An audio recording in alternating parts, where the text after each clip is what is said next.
You didn't disappear by accident. At first, it felt subtle. You stopped replying as quickly. You canceled plans you once forced yourself to attend. You felt relief when invitations stopped coming. And then one day, you realized something unsettling. Your life had gone quiet. No messages, no expectations, no noise, and instead of panic, you felt something else, clarity. But the world didn't see clarity.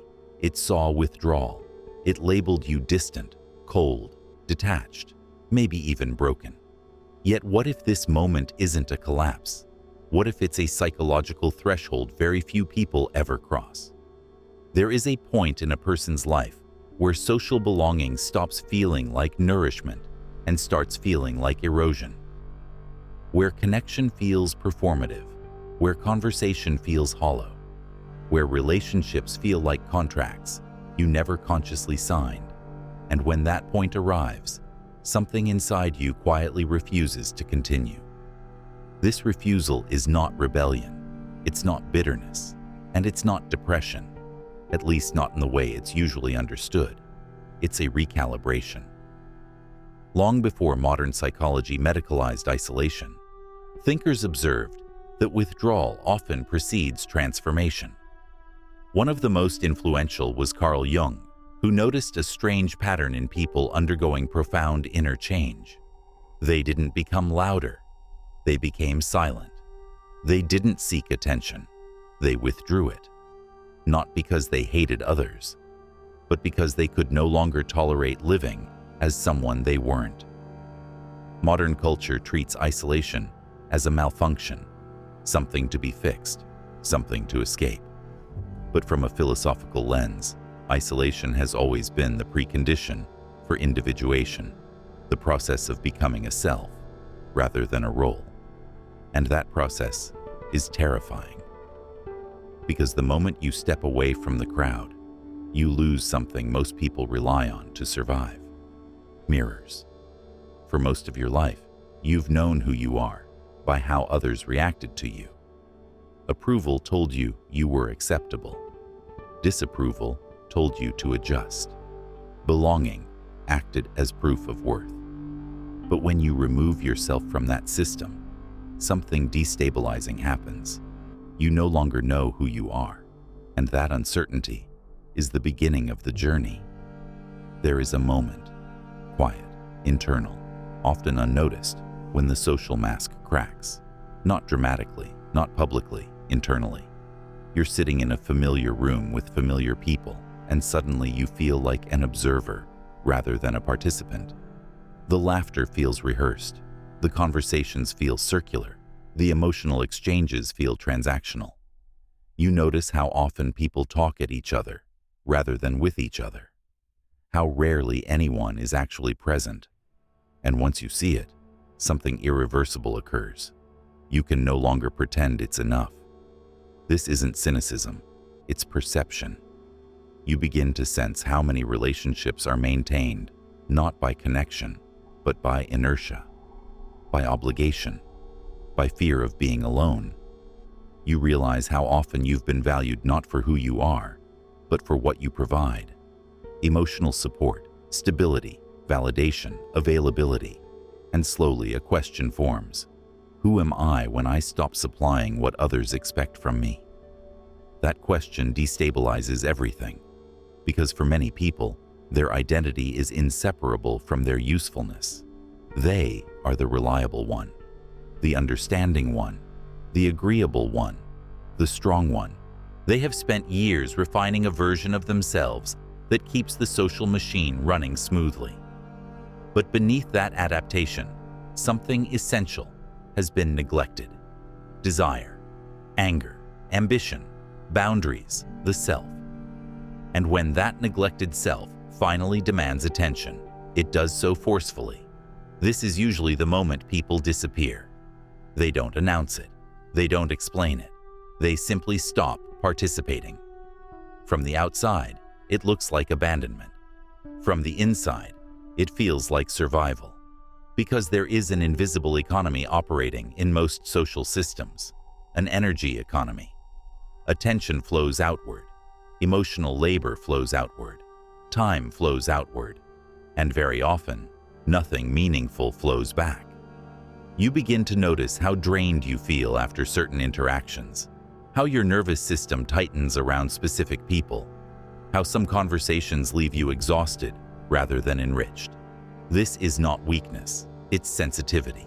Your psyche has started to register imbalance, and once that awareness sets in, it becomes impossible to ignore.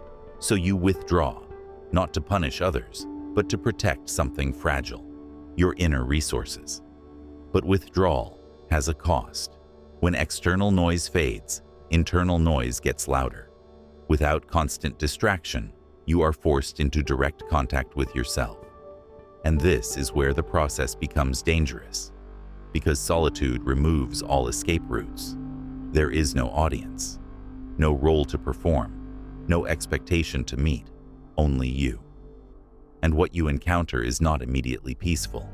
At first, it's chaos. Thoughts you've avoided rise to the surface. Resentments you suppressed demand expression. Grief you postponed finally arrives. You begin to feel anger for the compromises you made, sadness for the parts of yourself you abandoned, fear that you've wasted time living someone else's life. This confrontation is often mistaken for decline. But philosophically, it is initiation. Ancient traditions understood this stage well. Before transformation, there is always a descent, a symbolic death, a stripping away. This is the phase where many people turn back. The discomfort becomes unbearable. The silence feels threatening. So they return to the familiar, even if it hurts. They re-enter relationships that drain them. They reassume identities that no longer fit, not because it's right, but because it's known. But those who endure this phase without numbing themselves undergo something rare. They develop an internal axis. Instead of defining themselves through reaction, they begin defining themselves through reflection. They start asking deeper questions. What genuinely matters to me? What drains me? And why have I tolerated it? What am I afraid of losing if I stop performing? These questions dismantle illusions.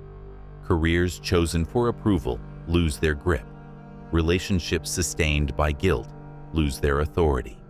Values inherited without examination lose their power. And slowly something more solid emerges. Not confidence, not arrogance, sovereignty. This transformation doesn't happen overnight. It unfolds in stages. The first stage is the pause. You stop automatically responding. You stop explaining yourself. You stop filling silence out of anxiety. This pause feels wrong at first. Your nervous system has been trained to equate stillness with danger, to equate rest with laziness, to equate boundaries with rejection. But as you remain in the pause, something recalibrates. Your body begins to relax. Your thoughts become clearer. Your attention returns inward. The second stage is the release. You begin letting go, not aggressively, but deliberately. You stop maintaining connections that rely solely on obligation. You reduce exposure to dynamics that extract more than they give. This isn't about judging others. It's about honesty. Some relationships only function when you overextend yourself, when you minimize your needs, when you remain emotionally available at your own expense. Letting these go feels cruel until you realize how much life force they were consuming. The third stage is the descent. This is the most misunderstood phase. You may feel lost, unmotivated, disconnected from ambition. But what's actually happening is decomposition. Old identities are dissolving. The version of you that existed to meet expectations is dying. And death, even symbolic death, is uncomfortable. This is where solitude deepens. Not isolation from the world, but immersion in self-examination. You reflect on childhood patterns, on survival strategies, on the origins of your people-pleasing. You recognize how often you equated being needed with being loved. And this realization hurts, because it exposes a long-standing hunger for validation. But it also frees you. Because once you see that pattern, you can choose differently. The fourth stage is the return. Not a return to who you were, but a re-entry into the world as someone grounded. You don't seek constant interaction. You don't fear solitude. You don't chase approval. You engage selectively, from choice, not compulsion. This is the stage that unsettles systems built on dependency. Because a person who does not fear being alone cannot be easily manipulated. They are not controlled by guilt, not coerced by abandonment threats, not seduced by superficial belonging. They are calm in their independence, and that calm reads as power, not dominance, not superiority, autonomy. Such individuals don't need to prove themselves. They don't over-explain. They don't beg to be understood. They simply are. And paradoxically, this is when relationships improve. Because when you no longer need others to complete you, you can finally meet them authentically. Not as a role, not as a function, but as a presence.